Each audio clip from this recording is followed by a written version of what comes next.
Oh, hello there. Sorry, I was listening to something. I didn't expect to go live just so quickly. So, anyway, let me rearrange this a second. And while I do that, I'll mention that, hey, I'm sorry.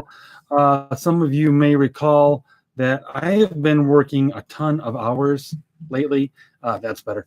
I've been working a ton of hours at my day job. And it's been insane. I kid you not, 72-hour weeks, and I've been working nights. So pretty much anything else has largely been on hold. As such, this is my first episode in a few weeks. And I'm just going to do a really quick one talking a little bit about what goes into making a hero. And this is prompted because I was deciding that, maybe I should start, watching all the Marvel movies with my kids. After all, they're a lot of fun and they have some good lessons in them that you can learn, so on and so forth. And then I got thinking, but they're superheroes. It's highly, highly fantastical. And I didn't want them to get distracted, as so many people do, by their powers, by their technology, but by the special effects. That's not what I was after. And fortunately, I also have on my shelf all the Rocky movies. So I was like, Rocky, perfect. Because what's Rocky, right? Rocky is a story of a nobody, a guy who starts out, you were introduced to him, he's fighting in the basement of like an old church, for like $40, which was more back in the 70s, but it's still not exactly a fortune. Works as a leg breaker for a loan shark and has no girlfriend. His one, the one girl he's interested in, he can't get her to say more than a word to him. And his one friend, Paulie, is basically a drunken scumbag. And, this is the character that Rocky is set up as. And in various ways, he overcomes all of that. And the point is, he illustrates the heart of a hero. Because one of the things that occurred to me years ago when I was thinking about, superheroes, and how is it that, the good guy always manages to beat the bad guy. And it's pretty much never because it's more powerful, other than, when Batman stops some robbers, they catch somebody in some petty crime. It's almost always the villain who's more powerful, sometimes considerably more powerful than the hero. So a lot of times smarter than the hero, as a matter of fact. So what is it that always pushes the hero to win? It's his inner dedication. It's his inner commitment to something beyond himself, whether it's he's fighting for a person, whether he's fighting for an ideal, or often both. He's never fighting just for himself and his goals. That's, Spider-Man is a wonderful example of this. Spider-Man, he fights for Mary Jane. He fights for Aunt May. He fights for the memory of his Uncle Ben, who told him that, as we all know, with great power comes great responsibility. These are the things he's fighting for. He doesn't fight for Spider-Man and for Spider-Man's glory and for Spider-Man to be on the front page, even though he often is responsible for putting himself on the front page. That's beside the point. The fact is that he's fighting for more than power, than to just have more of it, which is basically what the villain is usually fighting for. The villain is fighting to take over the world, to get more money, to do this, to do that, something that just he wants. And while he has power, he has nothing outside of himself to motivate him, to force him to dig deep, to dig to that place where you can still get up when you shouldn't. And that's something that the character of Rocky Balboa has. in freaking spades. He starts off very down on himself. And it did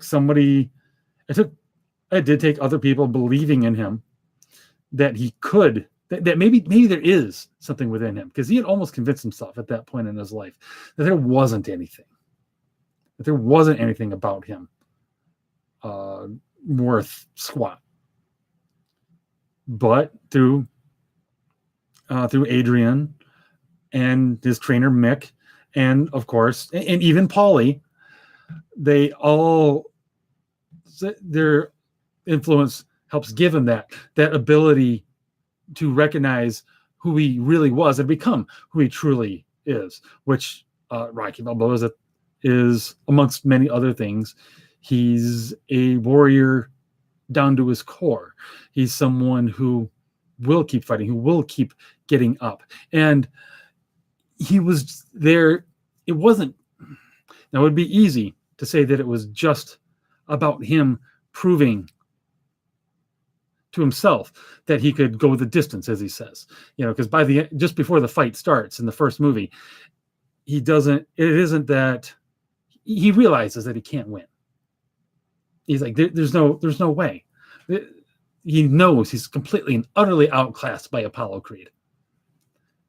So he sets a simple goal for himself. I just want to go the distance. I just want to go through all 15 rounds with this guy. No one's ever done it before. And if I can just do that simple thing, that'll be enough. I don't even need to knock him down. I just want to stay standing at the end. And that sounds, in a way, selfish. You could read it that way. You could read it that that's still selfish. He just wants to prove to himself for himself. I don't think that's true. And I don't think it's true on two levels. One, at that point, he doesn't want to let Adrian down, who has chosen to believe in him and support him as he's going through training. He doesn't want to let Mick down, who came to him practically begging to let Rocky train him for the fight. And Rocky didn't have to. Rocky had every reason to tell him to piss off. But he didn't. Rocky didn't want to let Mick down and all the effort that he put into him. He didn't want to let his friend Paulie down, because Paulie sees, I think you could say Paulie lives vicariously through Rocky a little bit. And so it's a lot proving that was, yes, about proving to himself that he was somebody, that he was worth something. But it was also about not letting down his friends. And the second level that I think it's not true that it's selfish on is because the movie is, yes, it's about a character named Rocky Balboa, but it's also about the fact that, everybody feels like that. Everyone at some point in their lives feels like they're nothing. So, lots of people hit rock bottom. Lots of people stay there for a long time. And a lot of people think there's no coming back. There's no clawing your way out of the hole. One of the things that movie is trying to show us is that, yes, there is a way out of it. Now, 100% by yourself? No, you're going to need help. You're going to need your friends and your family to come by you to help you out of it, to give you that extra motivation that we all need at different times in our lives to get back up, to take the hits and keep going, to paraphrase a line from Rocky VI. And it's the fact that that's what the movie's trying to show us, that even a nobody, even somebody that you've never heard of and maybe never will hear of, those people have worth. Those people have far greater worth than perhaps you can possibly know. And sometimes they just need someone to believe in them, and they need their shot. And that's what the character, again, going back to just the character, did. He finally he has his shot, and he's like, this has been given to me, and I'm going to take it. and maybe I'm going to get my face kicked in, as he himself puts it, but so be it. At least he'll go down knowing he went down swinging. And that's what I think it's really about. And it's that heart of a hero, that person that doesn't give up, that keeps going in the face of incredible odds, that I wanted to show the kids by starting to watch the Rocky movies before we start watching the Marvel movies. So they can see that illustrated, and yeah, still a fictional story, but in what's still a much more grounded story. And yeah, some of the later ones go, Rocky IV is a little less grounded. Let's be honest about that. I love that movie, but it's a little less grounded in reality. But yeah, that's so anyway, I just wanted to share some thoughts on that, on what it is, especially that I see in superhero movies, because I enjoy these movies. I'm a fan, and it's and I love the classic heroes more than anything. I mean, come on, I'm wearing a Batman shirt, and you can find a few action figures out over there in the back, and yeah, just thought I would share that, and that I think there's value in going through a certain progression in watching these movies, because it provides a good feel for discussion with the kids about important things, about what it is that's really important in life, about how we should confront problems when we're faced with them, because we'll be faced with problems. Everyone will. And also just a little bit about some of the things that make some of the best stories, because Rocky is something of it's almost it's American folklore, really. It's something that reaches down into the heart of the American psyche in a way that few works do, and does it so well.